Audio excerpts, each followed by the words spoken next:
So I've heard it said many times now that Blender is too hard to learn, that I downloaded it once and tried to learn it and it was just too confusing for me. It looks awesome, but it's not for me because I can never figure out what I'm doing. So that's what I'm going to be taking a look at today. I've broken it down into 5 different reasons why I think people might think Blender is hard to learn, and we'll be diving into seeing if there's any truth to the matter. Big thanks to Squarespace for sponsoring this video, the easiest way to build an online website. Number 1, this is so fun. So number 1 is Blender's UI might be kind of scary. You open it up and you start clicking around and immediately get lost and confused and frustrated. Now admittedly, Blender's UI has come a long way. Back in the early times, like 2.4 and earlier, it was actually kind of scary.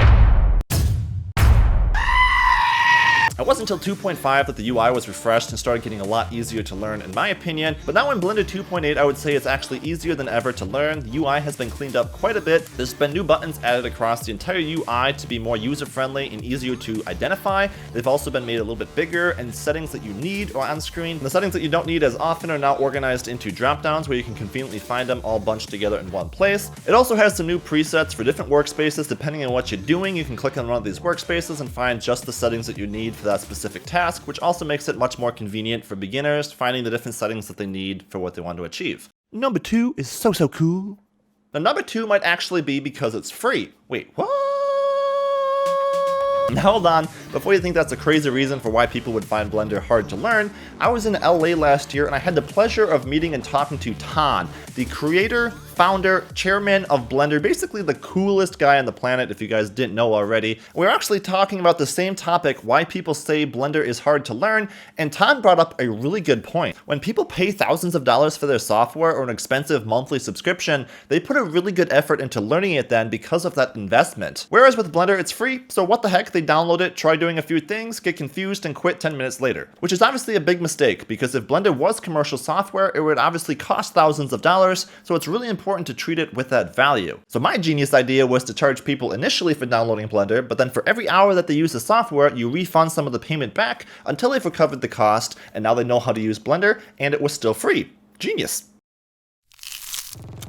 Obviously, it's the worst business plan ever, but I do think it's important to treat Blender as if it was an expensive program, and actually donating to the Blender development is a great idea. And of course, some people will download Blender because it's free and a great way to see if 3D graphics is their thing or not, but if they feel that it's not for them, it's nothing against Blender in general. It's number 3, can't you see? For number 3, it's because Blender can do so many things you might get overwhelmed. It's basically like 10 different applications inside of one. So my advice is don't try and learn all of Blender at once. It's pretty much impossible and overwhelming and impossible. Literally, I've been using Blender for over 10 years now and definitely wouldn't say I know how to do everything with it. And that's because Blender really doesn't have many limitations. It's not like a simple color program where you have 4 different tools, and once you know how to use those tools, you know how to do everything. There's so much that you can do actually that I recommend just picking 1 or 2 topics to learn, like sculpting or animating for example, and focusing on just learning that side of Blender instead of trying to learn everything at once and getting overwhelmed. Plus, you should learn much faster putting all of your energy into learning one specific work field. Number 4, how about one more?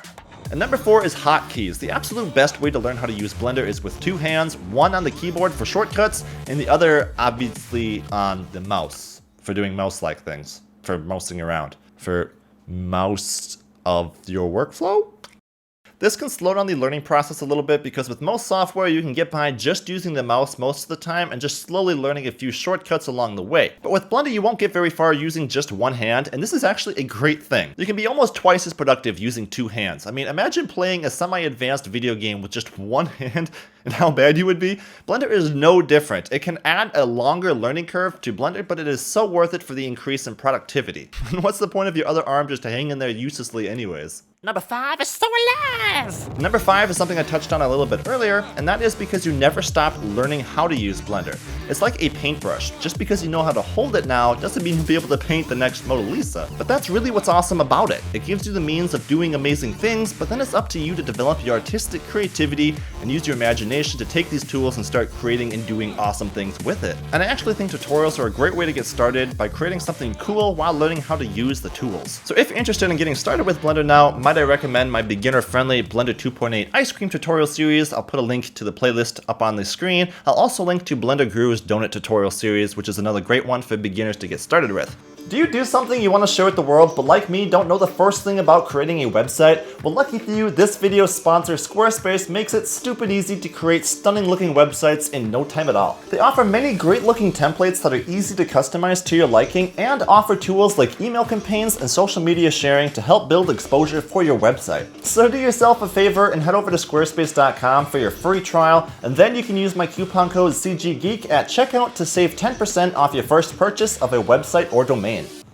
So in conclusion, I don't think Blender is necessarily any harder to learn than any other 3D software. It's just that 3D in general can take time to understand, and I think some people might start with Blender and blame the software for being overly complicated when it's the entire 3D workflow in general that ultimately scares them away. And as I mentioned, since Blender can literally do everything in the 3D pipeline, that might be intimidating for somebody thinking that they need to learn everything when they really don't. And I often get asked, how long did it take me to learn how to use Blender? And it's funny because you never stop learning with Blender. There's always more possibilities, more things being added to the software to learn and explore. Now obviously Blender isn't always the best option for every different workflow inside the entire world of 3D graphics, but it's definitely great at some and probably the best option to get started if you're a beginner looking to learn 3D graphics. Just remember to treat it like it cost you thousands of dollars.